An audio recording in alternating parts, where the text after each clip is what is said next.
আসসালামু আলাইকুম। Jasmine cooking হাউসে আপনাদের সবাইকে স্বাগতম। সবাই কেমন আছেন? আশা করি সবাই অনেক বেশি ভালো আছেন। আজকে আপনাদের সাথে এত মজার একটি রেসিপি শেয়ার করব। এটা পার্সোনালি আমার খুবই বেশি পছন্দের একটা রেসিপি। যাদের মুখে রুচি নাই আর যারা হচ্ছে আমার মতো ঝাল লাভার তাদের জন্যই আজকের এই ভিডিওটা। এই রেসিপিটা যে একবার বাসায় বানাবে সে অনায়াসে 2-3 প্লেট ভাত খেতে পারবে, কারণ এটা অনেক বেশি মজা। যেমন মজা তেমন লোভনীয়, আবার সেরকম ঝাল। মানে জিহ্বা বলবে খেও না, বাট বোন বলবে যে খাও। পুরাই মন আর পেট শান্তি করে দেওয়ার মতো একটি রেসিপি। তো আর কথা না বাড়ি, চলুন আমরা রেসিপিতে চলে যাই। তো আমি এখানে ফার্স্টে 5 মিনিটের মতো হচ্ছে শুকনা মরিচ ভিজিয়ে রেখেছিলাম পানির মধ্যে। এখন আমি এটা ব্লেন্ড করে নিব। তো যেহেতু আমরা ব্লেন্ড করব, তো এখানে হচ্ছে সামান্য একটু পানিও দিয়ে দিয়েছি। পানি দিয়ে আমি এটাকে ভালোভাবে ব্লেন্ড করে নিব। তো আমি কিন্তু ব্লেন্ড করে নিয়েছি, আর দেখতেই পাচ্ছেন আমি কিন্তু এটা একদম ব্লেন্ড করিনি, একটু দানা দানা টাইপের আছে। এখন আমি এখানে দিয়ে দেবো 6-7টা চাপা শুটকি।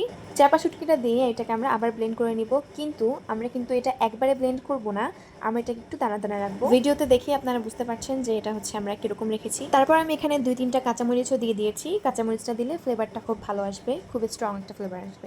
আর কাঁচামরিচের ফ্লেভার আমার কাছে খুব বেশি ভালো লাগে, এই জন্য আমি ট্রাই করি হচ্ছে সব কিছুর মধ্যে 1-2টা কাঁচামরিচ দেওয়া। তো আমাদের সব কিছু ব্লেন্ড করে নেওয়া শেষ, আমরা এটা বাটিতে উঠিয়ে নিয়েছি। তারপর আমরা এখানে নিয়ে নিয়েছি পুঁইশাক। পুঁইশাকগুলো দেখতে পাচ্ছেন আমরা কীভাবে করে কেটে নিয়েছি।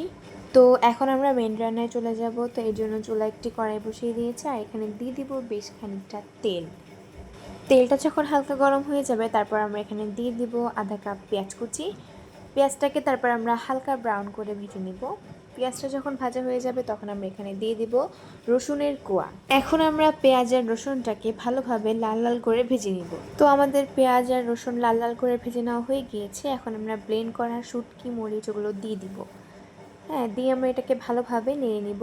এটাকে আমরা পেঁয়াজ আর রসুনের সাথে এটাকেও লাল লাল করে একটু ভেজে নিব।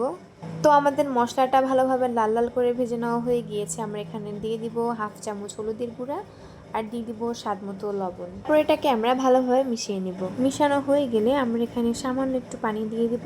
পানিটা দিয়ে আমরা এটাকে ভালোভাবে কষিয়ে নিব। এখন আমরা এখানে দিয়ে দিচ্ছি হাফ চামচ মরিচের গুঁড়া। তারপর এটাকে ভালোভাবে একটু নেড়ে নিব, আর এটাকে 2 মিনিটের মতো কষিয়ে নিব।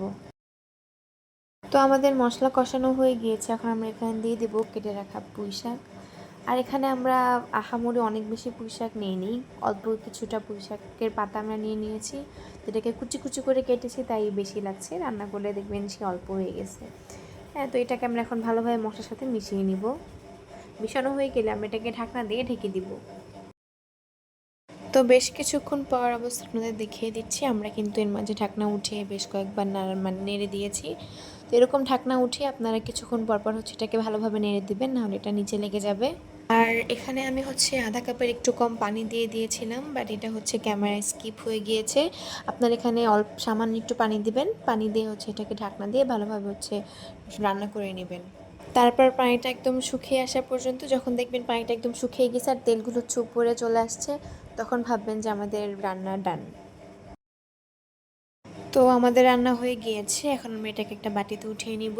আর দেখতেই পাচ্ছেন এটা কতটা বেশি লোভনীয় লাগছে, মানে এটা দেখলেই আপনার ভাত খেতে ইচ্ছা করবে। তো দেখতেই পেয়েছেন কড়াইতে যেগুলো বাকি ছিল ওটার ভিতরে গরম গরম ভাত নিয়ে বসে পড়েছি। গরম গরম ভাতের সাথে এই ভর্তা বা ভুনা যেটাই হোক, খেতে এত বেশি মজা লাগে, মানে পুরাই অমৃত। আর ঝাল ঝাল লাগে, আমার কাছে খুবই বেশি ভালো লাগে, মানে এটা আমার খুবই পছন্দের একটি রেসিপি। আর কেউ কিছু মনে করবেন না এভাবে পাতিলে ভাত খাওয়ার জন্য।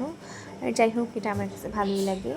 আর কারা কারা হচ্ছে আমার মতো পাতিলে ভাত খান, এটা অবশ্যই আমাদের কমেন্ট করে জানাবেন। তো আজকে আমাদের রেসিপি এই পর্যন্তই। আবার দেখা হবে নতুন কোনো রেসিপি নিয়ে।